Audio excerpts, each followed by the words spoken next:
Cool. This class is for anybody and everybody, and those of you that aren't in Sanger, yes, our office is based in Sanger, but we sell real estate and help people. Facebook, cool. We help people all over the Central Valley, so you don't have to be buying or selling in Sanger.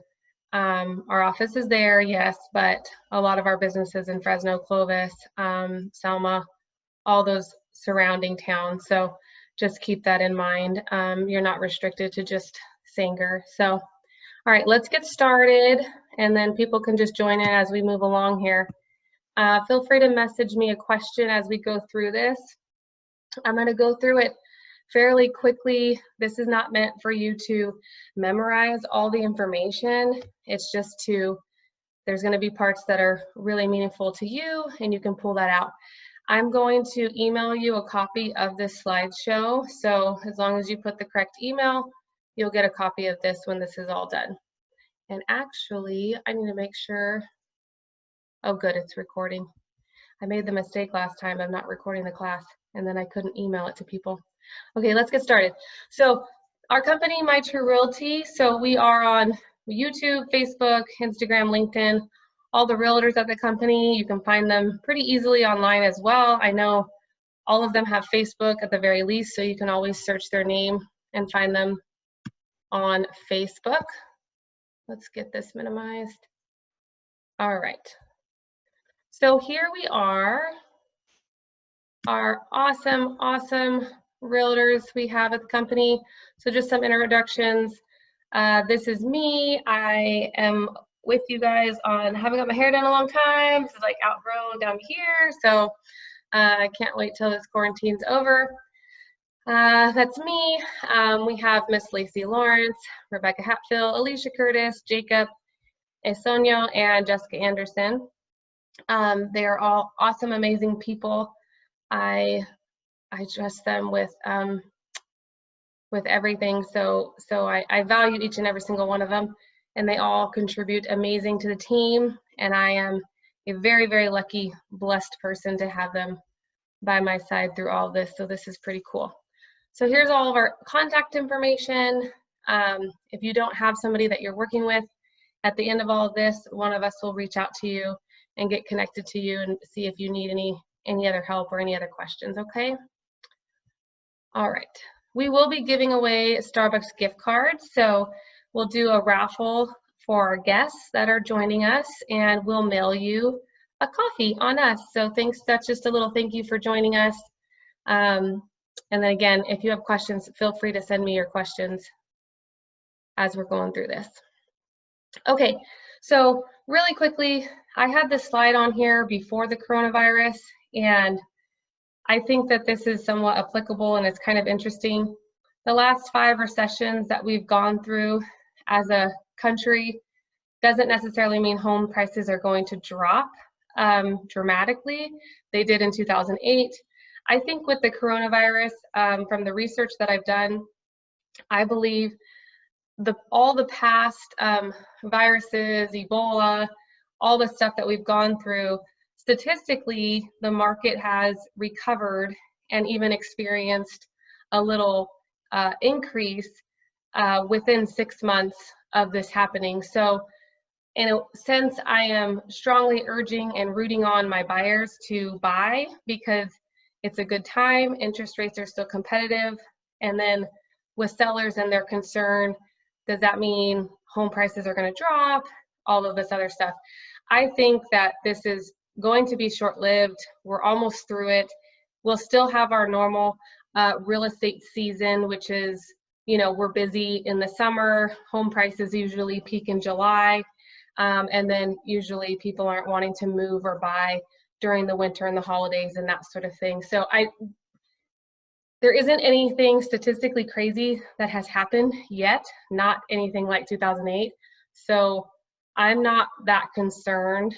Real estate and lending are moving along as if, I mean, there was some effect, and I'll talk about that later, but not anything major. So hopefully that does make you feel a little better.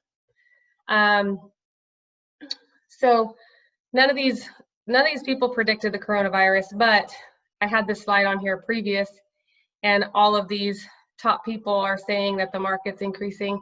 I think we still are going to see an increase, and not a jump, but the normal real estate. Normally, that's why they said it's a safe investment. Typically, over decades, real estate's going to increase in value, right? So I think we're still going in that direction. But why it's kind of interesting for buyers right now is that a lot of buyers are at home. They don't want to go out. They don't want to shop for homes. They're at home with their family. They're doing their shelter in place. And sellers that had their house on the market already experienced a drastic decrease in the amount of showings that they had. And so sellers might be in a more desperate situation than they were before. So that puts us in a position as a buyer. If a seller's in a desperate position, we could possibly be a little bit more aggressive on an offer price, maybe get you a little less. I'm not talking anything crazy like 30,000 under list price. That's not what I'm saying, but in some situations, this circumstance could be advantageous for you. So sellers are also very cautious about who they let in their house. So they want to make sure there's no, showing a buyer around as a looky-loo without being pre-approved. The buyer has to be serious, ready to go. They don't want everybody walking through their house. Because of the coronavirus, we see sellers on opposite ends of spectrum. Some sellers are no showings.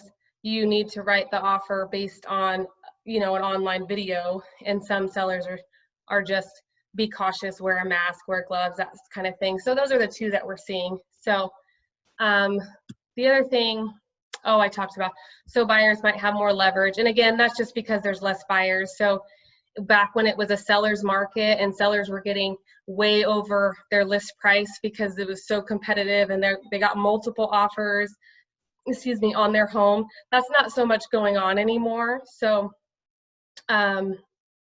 buyers could have more leverage than they did before. And then I already mentioned there may be a little boom after this is all over. I can't predict the future. Don't sue me.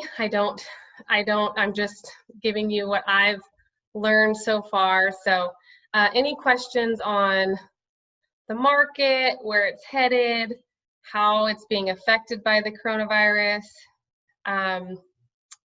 just shoot me a little message in the chat box if you have a question, okay? All right, so tonight we're going to talk about how to pick a professional. You have 3 major players involved in purchasing a home, and we'll talk about who those players are in a second. Your pre-approval process, what it takes to get pre-approved. We'll talk about shopping for a home and writing an offer, what escrow is, and then closing and moving in. So first things, picking a professional. Be sure that the person is patient, experienced, resourceful, hardworking, educating. Research them on social media, right? So if you see crazy pictures of them partying on the weekend, then maybe they're not the best realtor. I have to tell you guys, it doesn't take much to get a real estate license typically. So you don't need a high school, well, you might need a high school diploma, but you don't need a college degree to become a realtor. So you just got to be careful, protect yourself. We have a new person joining. Awesome. So protect yourself, make sure you do some research on them. Don't just go with any Joe Schmo that you meet and they're like, oh, hey, here's my business card. Make sure you vet them and find out how long they've been selling real estate or what their experience is or that kind of thing. So here's some questions you can ask them. Why should I work with you? I think it's important to know a buyer's agent, you don't have to pay a buyer's agent commission. A buyer's agent, to have representation as a buyer, that commission actually gets paid from the seller. So, but just because you're not paying them as a buyer out of your pocket doesn't mean you have to go with whoever. It's still a huge, you're employing someone to represent you. So just do a good job and don't go with anybody. You can ask them, how would you negotiate for me? And then how do you communicate? A lot of people like texting nowadays, but if you like to be on the phone, just make sure they're willing to accommodate you. Okay, so, and then what not to do. If you're interested in going to a builder and you want to buy a brand new home from a builder, make sure you take your realtor with you, because if you don't take your realtor with you, they won't let us help you. So, and it has to be, we have to go with you on the first visit. And physically, we have to physically be there with you. Otherwise, they won't let us help you. And there isn't any financial incentive for you not to have representation.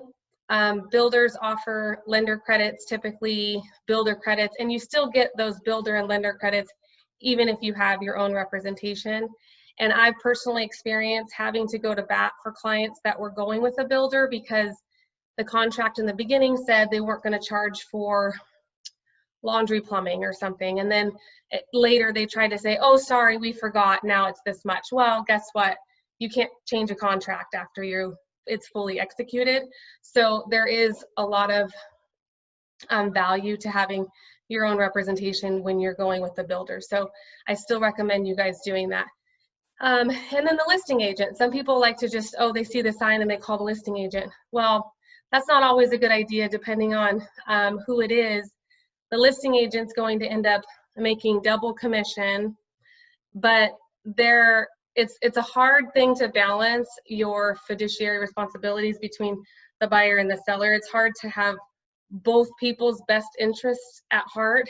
So when you walk into, if you were to walk into a courtroom, you wouldn't want to be using the attorney that the other people were using, right? You kind of want your own. So that's not always the best thing to use the listing agent. A lot of people think, oh, I'm going to get a deal if I go to listing agent. Well, that's not true all the time. So if you have more questions about that, let me know. And then just trust but verify everything an agent is telling you. Of course, be trusting, but verify what they're telling you. Ask somebody for a second opinion. Talk to any family that's bought in a house before. Make sure you have that, you're checking that and you're not just going in blind and trusting everything that they're saying, right? So, okay, next one here, how to get pre-approved. All right, the big question, most of you guys are pre-approval, our first-time home buyers, this is pretty valuable. Okay, so the two things that they're gonna base your pre-approval off of are two things, your income, the money that you're making. I still am concerned that you guys can see this box and I'm gonna minimize it. I'll pull it up later. So income and credit. So how do they say yes, you qualify? Okay, so let's talk about that. All right, first thing you need to do, or they're gonna have you do, is either gather documents or pull up or fill out an online application. Everything's online. You don't have to go into an office. You don't have to sit down in front of a lender. Applications are online and applications are free. So they'll one of two things. Either when you log into their online application, they'll either have just some various questions for you. How much do you make? Do you pay child support? Just these different questions. Or they'll also have you gather these documents together. So 2 years of federal taxes, 2 years of W-2s, 2 months of bank statements, and 2 months of pay stubs. If you're self-employed, they go off of your taxes, but there's different ways to, there's like, where you don't need all of those things. So depending on your situation, they can get you pre-approved based on 1 or 2 of those items.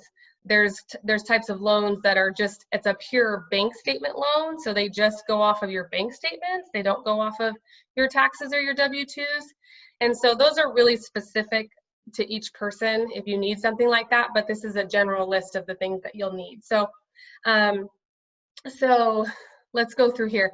Real quick, the reason why I wrote old money is because if you go to get pre-approved, the money for your down payment or your closing costs or whatever needs to be in your account for at least 2 months. You cannot go pull money out of a mattress and shove it into your account and then go get approved the next week. They have to source the money. So long as it's, so if you're not using a savings account or you're not using a bank account right now and your money is somewhere else, put it in an account. It needs to be there for at least 2 months. And then if it's there for 2 months, they're not going to ask questions about it. So you should be good. And then any other financial documentation that you need, if you have a divorce decree and you're collecting alimony or child support, or if you are active duty, any of that stuff that has anything to do with the money that you're bringing in, they're going to want proof of that. Okay. So any questions on that part?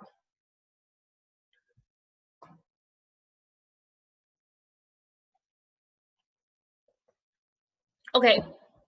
Next, with the lender, you're going to need, I mean, they could figure this out, but it's helpful if you tell them, hey, I have good income, I have good credit, but I have no money for a down payment. It's helpful if you tell them that up front. They're going to figure it out based on your bank statements. They're going to see if there's money in there or not. But that way you can tell them, I'm interested in a down payment assistance program, and you need to tell your realtor, I need the seller to help with closing costs. That's an option too, depending on the situation. Not all sellers will do it, but it just depends on, it's case by case. So it's important for you to know how much money you have and whether you need help with both of those things or one of those things.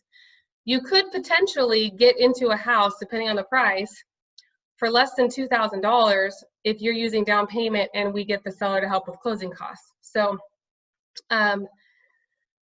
Linda's, Linda says seller, so don't freak out, Linda. We won't make you have to pay closing costs for somebody. You don't have to. It's case by case. It's usually if the house has it been on the market for a while?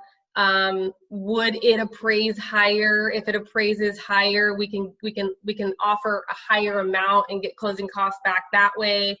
So there's ways to do that. So don't worry too much about that, but you do need to know that you need some cash. So for example, let's say it was can you guys see my calculator when I pull it up like this?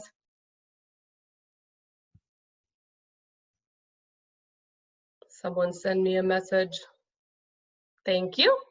Thank you, Linda. Thank you. So let's say it's a $300,000 house, okay? Well, let's go with the average house size. Average house, 280, okay? 280, that's average for Clovis. No, that's average for Sanger. Clovis is more like 3. So times, if you go with FHA, you need 3.5%. That's $9,800 for a down payment, okay?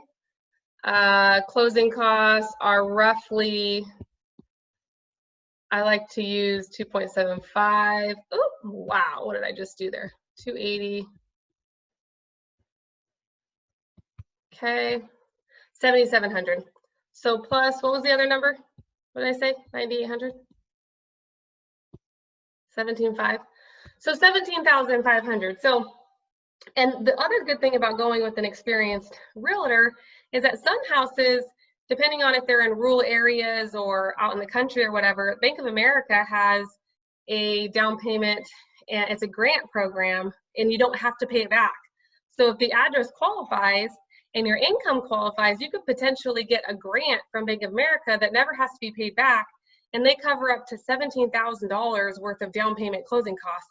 So you could potentially move into a house with very, very little money out of your pocket. Again, Bank of America, it depends on the address, and you have to qualify with your income too. So as long as you're working with a realtor that knows options, then you should be fine. So let's go on to the next part. So first you'll gather all those documents, okay? So now, how do they calculate how much you can borrow? So this is a little bit complicated. If you're just like, whatever, you don't care, you can tune this out for the next 5 minutes. But if you're curious, this is literally how, if you wanted to calculate how much you think you could borrow, this is what you would do. So they use roughly 47% of your income minus your debts. Your debts are not phone bills. Linda, that's a good question. And Linda's pretty anonymous. Do you guys mind I'm using your first name? Sorry. I'll just say student. Okay, thanks. She had a good question. So how do you find out if the area has the assistance? Well, all addresses qualify for down payment assistance programs, but it's Bank of America that offers a grant. The grant is a specific area. So when you're working with your realtor, they take the address and they check the address, and the address may qualify for Bank of America's grant program, but all addresses will qualify for a typical down payment assistance programs. And the difference between the down payment assistance programs and the grant you don't ever have to pay it back, right? The down payment assistance, that's a second loan. So those are set up, you get your first loan and then you have a second loan. And then how exactly, when and how that gets repaid, you'll get those details from the lender, because I can't remember right now off the top of my head. I remember asking, but I'll get you that information. So you can use down payment assistance on any address in any area, but Bank of America, you have to be specifically to a certain, it's, I forget what they call it, but I'll let you guys know. Okay, so your debts. So what you do, your debts are any money that you borrowed and you're paying back. So let's say you have a car payment, credit card payment, student loan debt. All of those debts are going to count. Your student loan, even if it's in deferment, it still counts. They take 1% of the total amount. So if you owe $15,000, they're going to hold $150 against you towards that debt, even if you're not actually paying it back. So just your debts. Cell phone bills are not debts. PG&E bills are not debts. Just money you've borrowed from someone and you're paying it back. You're paying back a type of a loan. So you take your income and then you take all your debts. So let's say you bring home $5,000 gross base pay, gross before taxes without overtime. You have to have had your overtime coming in for like 2 years in order for them to count it. So it's base pay before taxes. Okay, so let's just say your total debts were $650, your gross base pay was $5,000. So we're gonna take 47% of your income, which is $2,350, and then we're gonna subtract $2,350 from $650, which means they will let you borrow up to $1,700 per month is what you can afford per month. And then what that equals is roughly a $250,000 home, okay? It's pretty complicated. Please don't try to, even remember this. But for people that have type A and they really want to know what this is, there you go. Down here at the very bottom, roughly, if you have $1,400 left over after you do that math, it's about a $200,000 house. And then down at the bottom, $1,700 equals a $250,000 house. 2,000 is roughly a 300. This is going to vary, you guys. If you have a very, very, very low credit score, the higher your interest rate's going to be, and the less home you can afford. So these are really rough numbers. These are based on an average above 680 credit score. So hopefully that makes sense, that these are rough numbers. I'm not a lender. Don't sue me. Confirm your situation with a licensed lender. But again, if you want to know, that's how they figure it out. So, and then if you're paying child support, that comes out of it, anything like that. So any money that's going out the door, your debts get taken off too. So this is a sample house in Sanger that was listed $250. I don't think it's available anymore, but I just want to give you guys an idea what you could possibly purchase for $250. So again, this is Sanger. So it's a cute little house. Looks like it's in good condition. It wasn't my listing. I don't think it's available anymore, but here's just a sample. Okay. All right. Here is a valuable learning opportunity that we were never taught in high school. They should have taught us. Shame on them because they never did. Okay. Try to move this thing out of my way. Okay. They base your interest rate off of your FICO. The better your FICO or credit score is, the better interest rate you're going to be offered. The difference between a half a point, if someone offers you a 3.5 interest rate versus a 4% interest rate, could be a big difference in your mortgage payment. So obviously, the better your credit is, the better your interest rate's going to be, which will be a lower house payment. Now, if you're working on your credit and you qualify, there's always options, and you're done renting. You don't want to do it anymore. You're like, forget it, I'll take the higher interest rate. As you work on your credit, you can always refi the house later, or you can do a refinance. And get a lower interest rate later. So this is how the FICO is calculated. It is not the same thing. Up here I have KC. It is not the same thing as Credit Karma. Okay, Credit Karma is a okay place to start, but it's not an end all be all. Like, Credit Karma does not, think of it like a math algorithm. The way this is calculated is very different than Credit Karma is calculated, okay? So this is how it's calculated. Here we go. 10% is any new credit. So if you're going to go get pre-approved for a house, don't go open a bunch of new credit cards, because that's a little bit of a red flag. It's kind of scary. 10% of the score comes from the types of credit that you use. So things are weighted differently. If you purchased a car and you're making scheduled payments, that's weighted differently than if it was a credit card, because they look at it like you have to be more responsible for a credit card than to pay the scheduled payments every month and make your payment that's due there's little things that are weird like that, right? So the types of credit you have gets weighted differently, okay? A huge part of it is how long have you had, or not huge, but big part of it is how long have you had a credit card, okay? If you stop using your credit card and you paid off the balance, don't close the credit card. Just keep it open, because even if you don't have a balance and you've had it for a long time, that will help your score. So some people already accidentally made the mistake of, I heard from other people, oh, I finished paying stuff off and I closed them all. That's unfortunate, but I'm telling you guys, hopefully you haven't done that yet. Don't close a credit card, just leave it open. Sometimes the creditor will say, we're closing your account, you haven't used it. Well, keep it open, go buy a pack of gum, and then, whatever.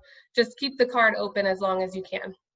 Okay, 35% of it is your payment history. So have you made your on-time payments? And always make your minimum payment no matter what, the bare minimum. It seems like quicksand almost if you're making minimum payments. And if you have a high interest rate, it feels like you're never going to pay it off. But just, at the very least, always make your minimum payment, because it makes up, if you get one late, a month or two with lates, your score is going to drop 50 or 60 points, if not more. So always make your minimum payment. Okay, I'm beating a dead horse there. Okay, and then this last part here is also pretty important as well. The amount that you owe. So how much you owe versus your available credit. Okay, this is important. If you are trying to consolidate your debt, let's say you have all these credit cards and you're like, I'm going to put them all on one. If you end up putting them, let's just say that one credit card, all your debts added up to, I don't know, $2,500. You have a $3,000 credit card that had 0 APR. You want to put it all on there, pay it off. That might end up hurting you because you're using more than 30% of that particular card's limit. So if it's a $3,000 credit card, you never want to have more than 30% on that card. That goes for all the cards. So you don't have to pay off your credit cards, all your credit cards, to have a good credit score. You can have debt, just make the payments. It's a really kind of twisted, they judge they judge how responsible you are by how much debt you have. So it's almost a negative to not have any debt, which is twisted, right? So just use less than 30% of each credit card, and obviously don't max out your cards. Okay, any questions on this? This is a lot of information, but again, they should have taught us that in high school and they didn't, but that's how they come up with your FICO. So if there's, but before you go and say, oh, I'm gonna make all these credit moves and do all these things, before you do that, or I'm gonna pay this off, go talk to a lender, because they can run scenarios for you and say, okay, if you pay this off, your score should increase roughly this much. Or if you move this over, your score will increase this much. Also, a big secret that not a lot of people know about is EECU. You're allowed to, if you have a car loan through EECU, you're allowed to re-amortize it once in the lifetime of the loan. So hopefully you'll stay with me. Let's say you bought the car 6 years ago. The balance at that time was $20,000, and now your balance is only $10,000. Your monthly payment, that's what the lender looks at, is your monthly payment. I had a buyer just do this. They had paid so much off on the car, their monthly payment went from, the lender told them, go ahead and get your car refinanced.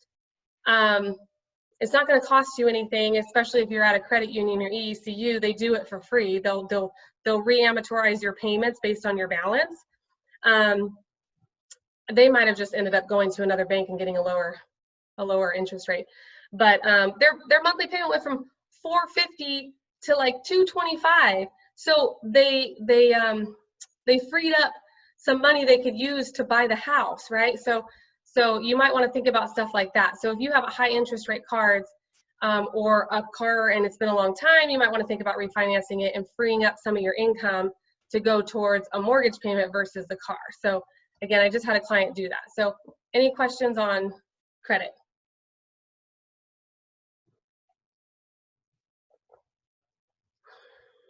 I used to be a school teacher. You have to wait like 30 seconds for people to ask questions. I'm just kidding. I really was a school teacher, but you know, okay. All right, moving on.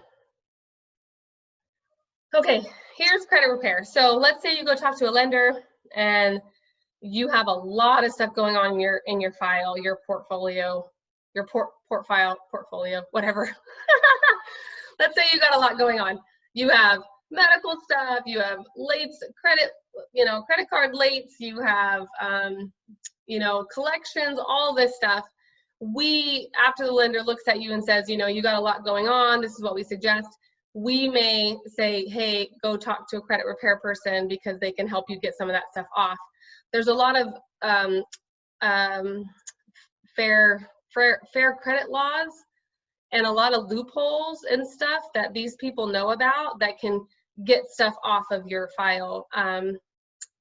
I don't want to begin to understand what they do, but this particular company, we did do a lot of research. This particular company only charges $100 a month. You're usually done within 4 months.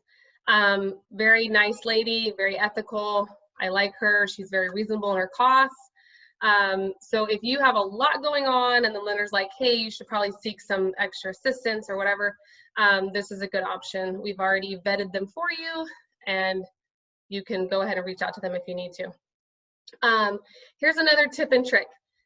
If let's say your credit score your credit score is low because you just don't have a credit card, or you never borrowed money, or you don't have a lot going on and so you don't have a score, you can get, this is a little secret tip and trick, you can get added on as an authorized user on a family friend's credit card. It has to be Bank of America or Capital One. I think American Express might do it too. But what happens is you're basically piggybacking off of their score. A couple examples, one case, this person went from no score to 710. That's extreme. That person had nothing going on. Another situation, this woman had a pretty complicated file and she went from 620 to 650. So that's a 30-point boost. Now, a couple things. This person has to have had this card for, they still have to count for the whole, they have to have good credit. Like, don't go put yourself on someone's card that has a terrible credit score. That's not going to help you. You know, they have to have had the card for a while. The balance on the card needs to be low. And what's awesome about this is that you actually never get the card. The card gets mailed to them. And so the risk for them is very, very low. And so hopefully if you have family or friend that has Bank of America or Capital One, and they're nice enough to add you on as an authorized user, that would be great. Sorry. Okay, any questions on credit repair person? They do amazing wonders. If you're interested, let us know. We will tell you more. Okay, now, I did this a little backwards. I do suggest you guys talk to a lender before you go to a credit repair person, because the lender has their own tips and tricks, and you could potentially get some wise advice from the lender for free before you go to a credit repair person. So after this class, we will go, we'll reach out to you guys, give you an idea, you know, talk to you, see what you need, what your questions are, and then we'll direct you with a lender and you can do a free application. Does anybody have questions on the lender? I used to have lenders posted here, but since the coronavirus, things have changed, and different lenders can do different things. Some of them can't do FHA loans anymore. Some of them can't do CalHFA is down payment assistance. Some of them can't do it anymore. So let us do the research for you and send you to the right person, okay? All right.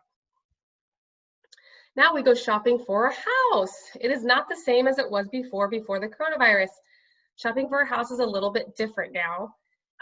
We used to line up a bunch of houses and we would take the weekend or two and we'd go see 15 to 20 houses, and you'd fall in love with one and we'd write the offer and get you into escrow. We can't do that anymore because of the virus. We have to be a lot more precautious with sellers might not want us in their house. They may want us really at the verge of, you know, you already love it. You just need one final walkthrough before you write the offer. So you have to be a lot more on the committed side before we walk through those doors than we did before. So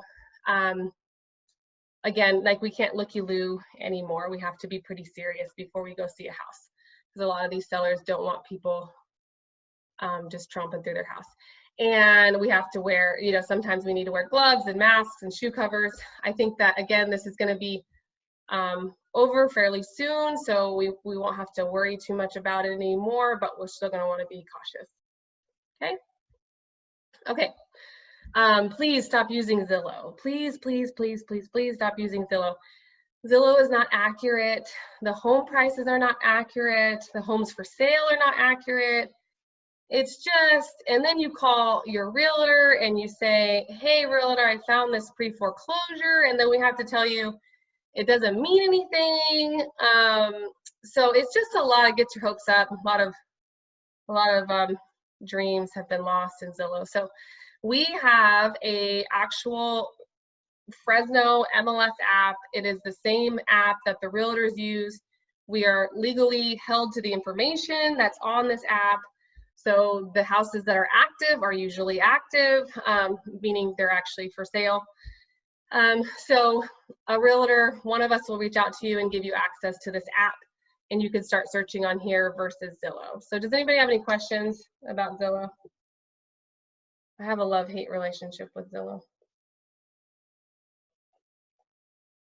No questions? Okay. All right. So what we need to know when we talk to you about what kind of house do you want?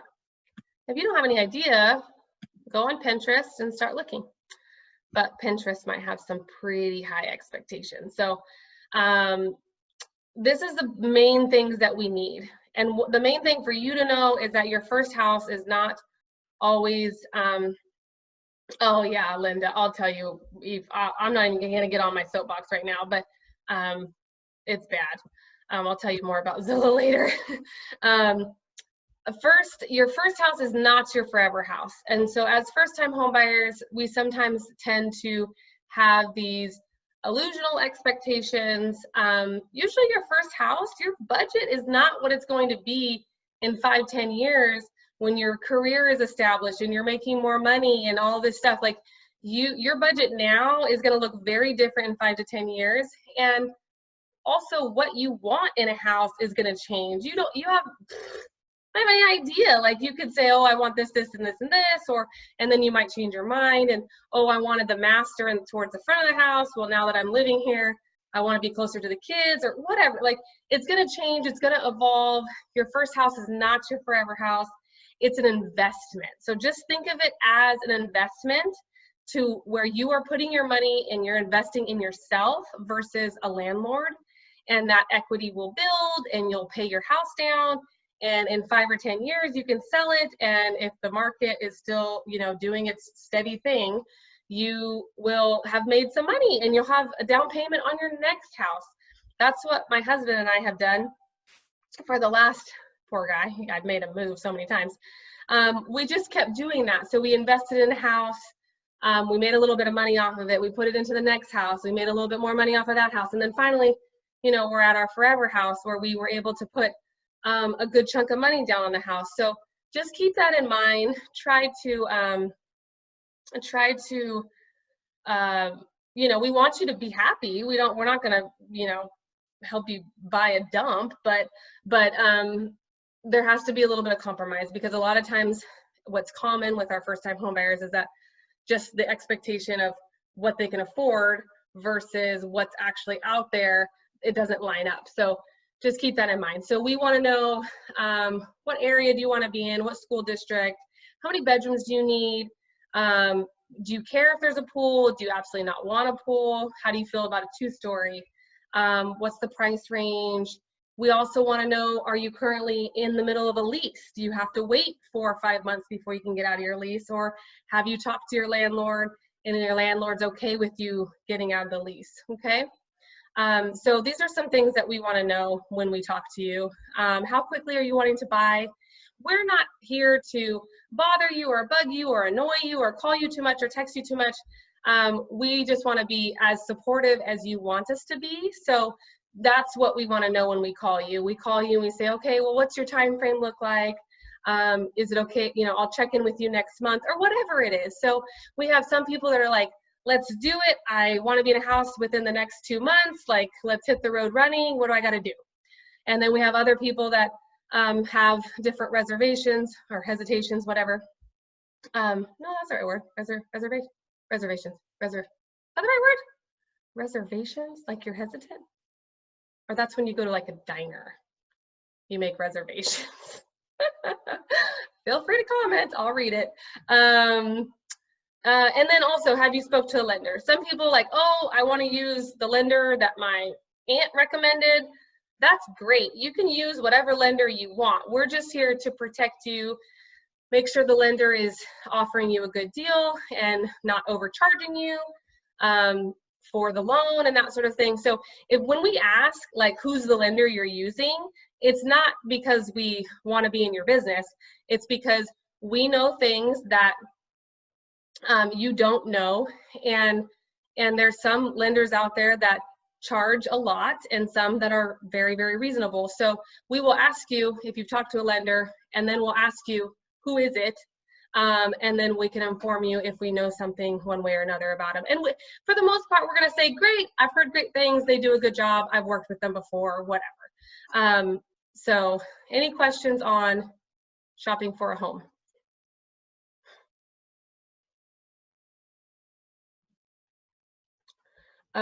Linda, how long have you been there?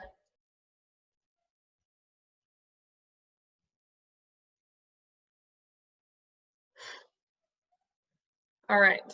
Oh, no. You can profit, if you're single, you can profit $250,000. If you're doing it as a, you can net $250,000 and not have to pay taxes. If you're married, you can net $500,000 and not pay taxes on it. I'll tell you more about it later. Okay. Okay, writing an offer. So here's just some things and ways that we protect you, okay? This is what a contract looks like. This is basic information. There's the address, how much are you offering, how long is the escrow. So if you are using down payment assistance program, the lender needs 45 days to close the loan versus 30 days to close the loan. So that's the only difference. If it's a conventional loan or an FHA loan, they just need 30 days. But if you're using the down payment, they're going to need 45. And so that number will change. The price. So a little bit more about the Zillow. Okay. A list price means almost nothing. So let's say I have a buyer that's approved for $200,000. Okay. I'll tell them, hey, look at up to 210 or 215, because sometimes the house can be overpriced. Let's say the owner has been there for 30 years, they raised all their kids, they have so much of an emotional investment in their house, and they become unrealistic in what their house is really worth. And then they'll sit on the market for months and months and months, and then they could finally come back down to planet Earth with us, and they're like, okay, I need to lower the price, or they're willing to take less. And in the instance of the last few buyers I've had that I've gotten into escrow, we were able to get into contract for less than list price. Here's the other scenario. They could be overpriced just because they're overpriced. So we look at the neighborhood, again, why you need an experienced realtor. Your realtor, for the most part, unless you're competing against other offers, your realtor should not necessarily be writing full price offers. If you're the only offer on the table, we're going to go to bat for you, and we're going to try to get you a good deal. If the neighborhood shows houses are selling for $240 and this person has their house listed for $250, well, experienced realtors are going to say, well, is there a reason why? Is there a new pool? Did they do upgrades? Is there a spa? You are welcome. We'll talk to you soon. So there's different reasons why the price could be higher. Okay. So we'll help you with all of that, and we'll do that. Well, we'll not help you. We'll do that for you, and we'll tell you if the list price is a good price or not. So again, it's important to have an experienced realtor helping you out. Okay, down here, there is a 1% deposit due at the beginning of escrow. So if you, let's see, if you $250, 1% of that is $2,500. If you're using down payment assistance and you have closing costs covered, some of that money might be coming back to you at the end. So you end up just getting a check. But you have to do a deposit, because that tells the sellers that you're serious. And I usually round down. Like, let's say the house is $220,000. I'll round it down to $2,000, and most sellers are okay, and I don't get a lot of grief about it. So roughly 1% is the deposit, and that's due within 3 days of an accepted offer. It's due to escrow, okay? This is where we would write that the seller needs to contribute 3% towards reoccurring and non-recurring closing costs. So if you needed closing costs, this is where we would write it for you. This is why your realtor needs to know how much money you have, or if you don't have any, we need to help you to protect you. We can't get into contract and find out later that you don't have closing cost money. It's fine, but let us protect you, but we need to know that in advance. And there's lots of clients that we helped that used down payment and needed closing costs and handed them their keys, and they're no longer renting. So it works out great, but we have to know in advance, okay? This is, seller pays for a lot of various things. That's all this is. So seller pays for a hazard report. Seller makes sure that there's smoke and there's carbon monoxide detectors. Escrow is split 50-50. That's part of your closing costs. So again, if you got your closing costs from their seller, you won't have to pay that, okay? Seller pays for all this stuff.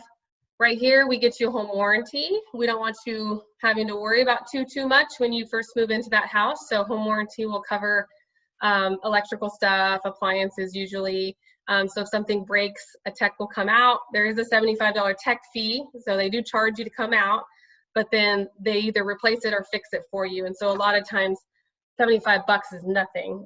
My husband and I got a brand new oven for $75 because of a home warranty. So we always write that into the contract, and we do our very best to get that in there, okay?